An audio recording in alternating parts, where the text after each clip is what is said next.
কর্মচারীরা যদি সঠিক সময় অফিস না আসেন, সকল কর্মকর্তা কর্মচারী সঠিক সময় না আসেন, তাহলে সরকারের যে আইনানুগ প্রক্রিয়া রয়েছে সেটা ডিলিজেন্টলি অর্থাৎ নিখুঁতভাবে অনুসরণ করা হবে।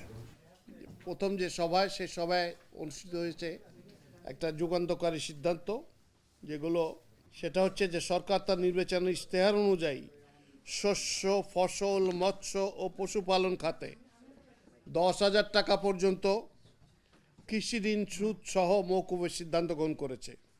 এর মূল লক্ষ্য হলো দরিদ্র কৃষকদের সামাজিক নিরাপত্তা নিশ্চিত করা এবং কৃষি খাতের মেরুদণ্ডকে শক্তিশালী করা। বাংলাদেশ ব্যাংকের তথ্য মতে সরকারি, বাণিজ্যিক ও বিশেষায়িত ব্যাংকসমূহ এবং বেসরকারি বাণিজ্যিক ব্যাংকসমূহের কোনো সমস্যা হচ্ছে? আপনারা কথা বলে তো এই জিনিসটা হবে না, আপনারা কেউই নিতে পারবেন না, জিনিসটা মেসেজটা নিতে পারবেন না।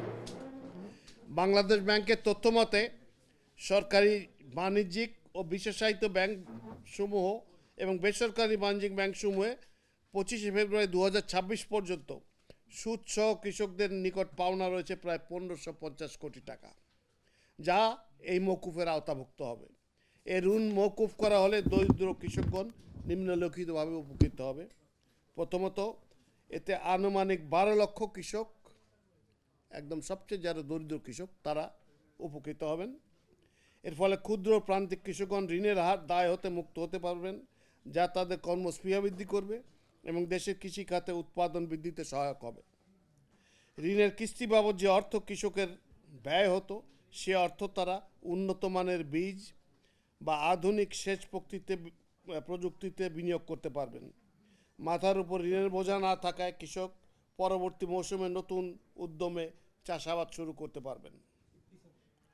এই মৌসুমে এই মওকুফ প্রক্রিয়ার মাধ্যমে কৃষকদের ক্রেডিট রেকর্ড বা ঋণ মান ভালো হবে, তারা যে আগেরগুলো পরিশোধিত হয়েছে বলে ধরে নেওয়া হবে। ফলে তারা ব্যাংক থেকে পুনরায় স্বল্প সুদে কৃষি ঋণ গ্রহণ করতে পারবেন, যা তাদের স্থানীয় মহাজনী ঋণের উচ্চ সুদের হাত থেকে রক্ষা করবে।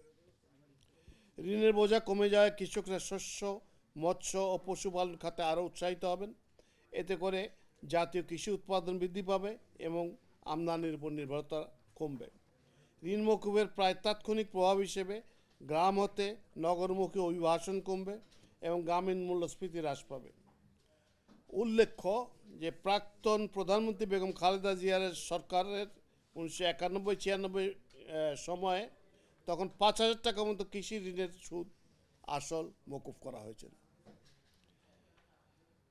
যা কৃষকদের কষ্ট লাঘব হবে এবং উৎপাদন বৃদ্ধিতে অত্যন্ত সহায়ক হয়েছে। 10,000 টাকা যেটা সুদ হয়েছে, অনেকে হয়তো 10,000 টাকা সুদ হয়ে 20,000 30,000 হয়েছে, পুরোটাই কি যাবে? পুরো সুদ সহ সব মওকুফ হয়ে যাবে, সুদ সহ সব, সুদ আসল সহ।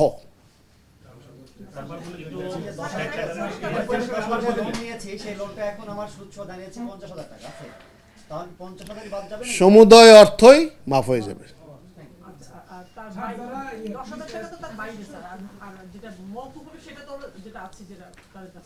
জি জি, যেটা আছে তার খাতে সমস্তটা মাফ হয়ে যাবে। 10,000 সিলিং এর নিচে যারা আছে। কৃষক মূল ঋণ নিয়েছেন 10,000 টাকা, আপনি বলছেন সুদ আসল সহ 10,000 টাকা মওকুফ হবে। ওনার ঋণের সুদ হয়েছে ধরে নিলাম আরো 4,000 টাকা, মোট 14,000 টাকা ব্যাংক ওনার কাছে পায়। ওনার এখন মওকুফ হবে কত? ওনার 14,000 টাকায় মওকুফ হয়ে যাবে সমস্তটাই। তার মানে মূল ঋণ 10,000, আপনারা মূল ঋণ এবং তার সুদ মওকুফ, সুদ আসল সব মাফ হয়ে যাবে, মওকুফ হয়ে যাবে। যেগুলো রাষ্ট্রায়ত্ত, মূলত কৃষি এগুলো তো সরকার রাষ্ট্রায়ত্ত ব্যাংকগুলোর থেকে যায়। জি,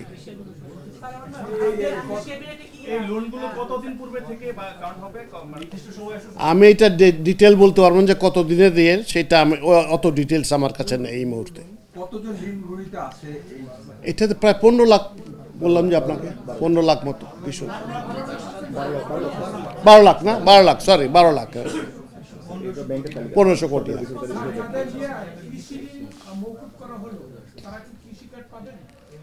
হ্যাঁ, কৃষি পাবেন না কেন, কৃষক তো